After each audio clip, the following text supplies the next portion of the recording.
Ang Palakang Prinsipe. Noong araw, may isang dalagang prinsesa na lumaking hindi halos makagawa sa kanyang mga gusto dahil kontrolado siya ng kanyang amang hari sa lahat ng kanyang ginagawa sa loob ng kanilang kastilyo. Isang araw, gusto ng dalagang prinsesa na mag-ikot-ikot sa kanilang hardin para magpahipahinga. Hindi nagtagal, narating niya ang kanyang paboritong pasyalan at umupo sa gilid ng munting dugatan. Doon ay nililibang niya ang kanyang sarili sa paghagis ng kanyang paboritong gintong bola ng pataas at pababa. Habang nagnilay-nilay sa mga tungkulin ng pagiging babae laban sa likas ng pagkatao. Isang araw, habang iniisip niya ang utopia na maaring mangyari sa kanyang reyna kung babae ang nasa posisyon ng kapangyarihan, ibinagsak niya ang bola na gumulong sa lawa. Ang lawa ay napakalalim at madilim na hindi niya makita kung saan ito nagpunta. Siyempre, hindi siya umiyak, pero gumawa siya ng pang-isip na pamamatiyag para maging mas maingat sa susunod. Bigla niyang narinig ang isang boses na nagsasabing, Brr, kunin ko ang bola para sa'yo, prinsesa. Siya ay tumingin sa paligid at nakita niya ang ulo ng palaka na sumusulpot sa ibabaw ng munting dugatan. Hindi, hindi, hindi.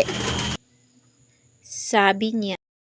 Hinding-hindi ko aalipinin ang isang miyembro ng ibang uri upang magtrabaho para sa aking makasariling pagnanasa. Sabi ng palaka. Paano kung gumawa tayo ng formal na kasunduan sa pamamagitan ng salungat na pagkakasundo? Ibibigay ko sa iyo ang bola kung gagawa ka ng pabor sa akin bilang kapalit. Ang prinsesa ay malugod na sumang-ayon sa pinakapantay na kaayusan na ito. Sumisid ang palaka sa ilalim ng tubig at di nagtagal ay lumabas na may hawak na gintong bola sa kanyang bibig. Iniluwan niya ang bola sa baybayin at sinabi, Ngayon, mayroon akong pabor sa iyo. Gusto kong tuklasin ang mga pananaw sa pisikal na atraksyon sa pagitan ng mga uri ng mga hayop. Hindi maisip ng prinsesa kung ano ang sinasabi ng palaka. Nagpatuloy ang palaka. Nakita mo? Hindi naman talaga ako palaka. Tao talaga ako. Pero binastos ako ng isang masamang mangkukulam. Bagamat ang anyo ng palaka ko ay hindi mas maganda o mas masahol pa kaysa sa anyo kong tao. Gusto kong makasama muli ang mga tao. At ang tanging makakasira sa sumpa na ito ay isang halik mula sa isang prinsesa. Saglit na nagpagtanto ng prinsesa kung pwede bang mangyari ang sexual na panliligalig sa pagitan ng isang uri ng hayop, ngunit labis na kalungkutan ang nangibabaw sa kanyang puso para sa palaka at sa suliranin nito. Siya ay umuko at hinalikan ang palaka sa noo nito. Agad-agad, biglang lumaki ang palaka at nagbago ang anyo nito. At doon, nakatayo sa tubig na kung saan naroon ang palaka, kanina ay isang lalaki na nakasuot ng golf na kamisita at eskosesang pantalon. Nasa katamtamang gulang, hindi katangkaran at may pagkawalan ng kaunting buhok sa itaas na parte ng ulo nito. Labis na nabigla ang prinsesa. Ako ay humihingi ng pasensya kung ito ay medyo hindi kaaya-ayang pakinggan. Pero, ang ibig kong sabihin, hindi ba ang mga mangkukulam ay kadalasang gumagawa ng kanilang mga kulang sa mga prinsipe? Karaniwan, oo. Ngunit sa pagkakataong ito, ang tuon ng punteriya ay isang inosente lamang negosyante. Kita mo?